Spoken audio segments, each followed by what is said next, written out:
Hello, I'm Luke Nella and welcome to Best Replays of the Week. This week we're seeing Indestructible Cockroach, a very aggressive little scout, and the world's slowest invader. Let's get started.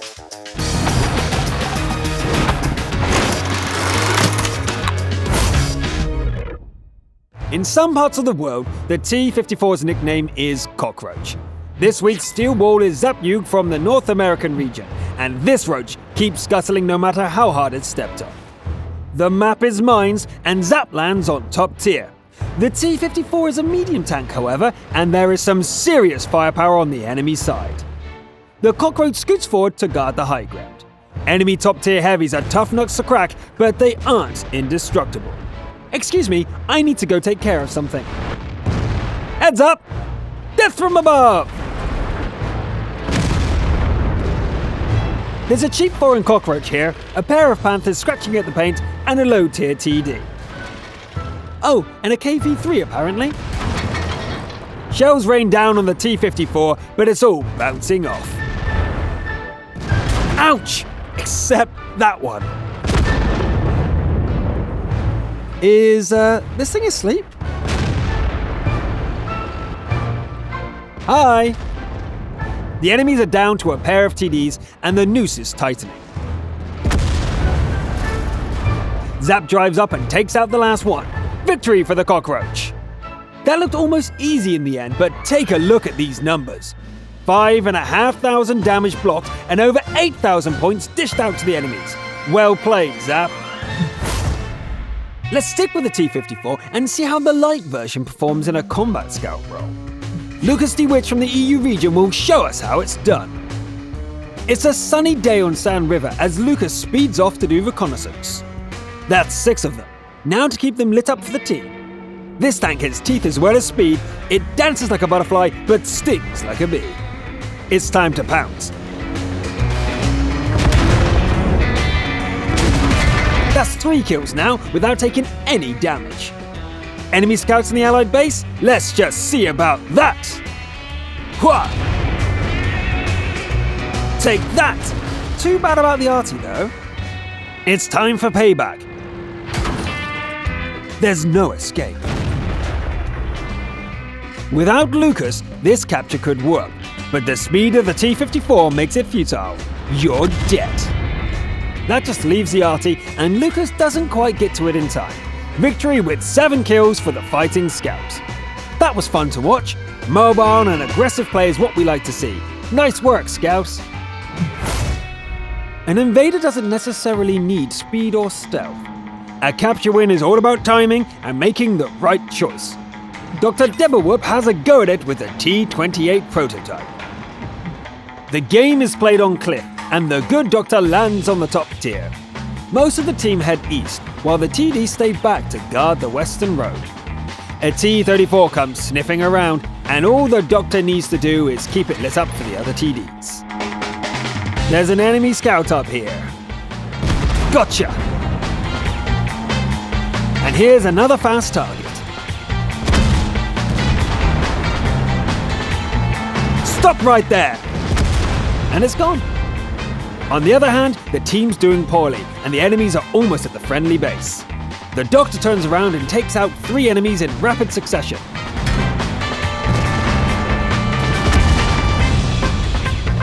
The remaining allies are now dead as well, so it's 1 against 4.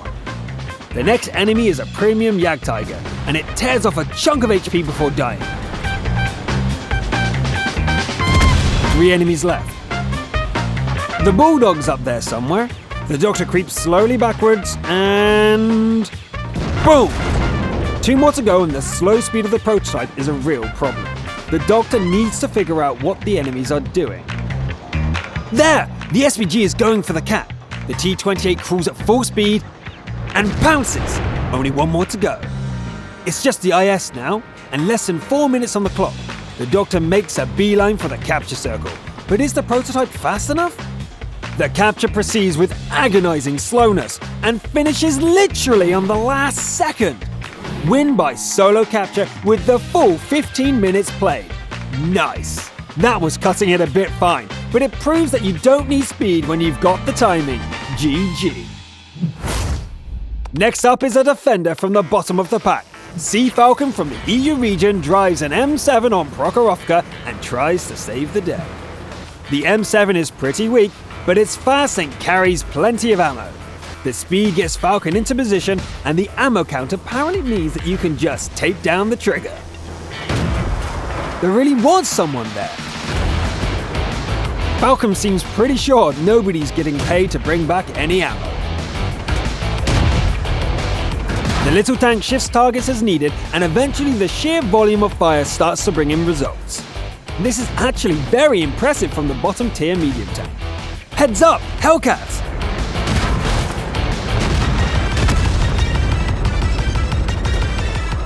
Hey look, an arty. This time the enemy catches fire, so only 2 rounds are spent. The remaining SVG gets away, and the enemy capture is advancing. Falcon heads out to deal with the problems, but an enemy T-50 has other plans. The duel is won, and the RT is showing itself again. Unfortunately, it takes out the last ally before dying, so it's all up to Falcon now. Where are you, Kappa? It's no use, the enemy is well hidden, and Falcon needs to go down there. Unfortunately, the tank will not survive a shot from the Su-100. The capture is on hold, but the TD still needs to die. Falcon moves cautiously forward, spots the enemy, and pulls back. What to do? Pulling out of the circle lets the capture get further, but also generates room to maneuver. Here's the enemy. Yes, he misses his shot, and Falcon dives in for the kill. The M7 manages to get past the enemy's gun before the reload, and that means it's all over. Victory for the defender. That was quite entertaining. 111 shots fired, and the hit percentage was ultimately pretty decent. Good work and good game, defender. In our last replay for the week, 2 players from the EU region head to Winter Himmelsdorf and do their best to carry the whole team. Martino PL has brought an Object 263, and Nutcracker 11 is driving the Leopard 1. The Platoon head west with the Leopard on points. The first kill is a Waffenträger from a group of enemies packed into the northwestern corner of the map. The Platoon press their advantage and claim 2 more kills at close range. A T-44 is the next to fall to the Platoon's seamless teamwork. Martino forges on and engages a T-110, while Nutcracker leaves to deal with the capture alarm. Nutcracker's bravery has taken its toll on the Leopard, but the capture has been reset. Martino gets on the scene just in time to finish off the retreating enemy. The E-50M was chasing a soft-skinned Leopard, but the object is made of thickest steel. The tracked enemy gets taken apart quite neatly. That's 3 kills each, with 6 more enemies to go. An IS-8 charges in and meets the same fate as the others. Enemy fire pings off the object, with the Leopard providing fire support. The next enemy is caught in an ambush. The only problem is that the dead Jagdpanzer ends up blocking the road. This British TD would be very dangerous to take on from the front. Luckily, it chooses to go for softer prey and leaves itself open to attack. The final confrontation looks a little dicey, but Martino is faster on the trigger. While the object is stuck in the wreckage, Nutcracker takes care of an enemy scout. The rival Leopard cuts Nutcracker's track, but retreats when faced with the object. It gets in a second shot before dying. Luckily, the enemy are down to a single IS-3. The badly damaged Leopard hangs back as Martino goes looking for the enemy. The final battle is over very quickly. Nutcracker comes in to help, but it's not needed. Victory with 6 kills each. Excellent teamwork, you two. The Brothers-in-Arms title is well deserved. Congratulations! That's all for this week. All that teamwork reminds me of the new Clan Wars.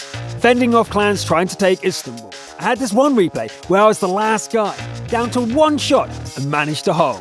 Epic. See you on the battlefield.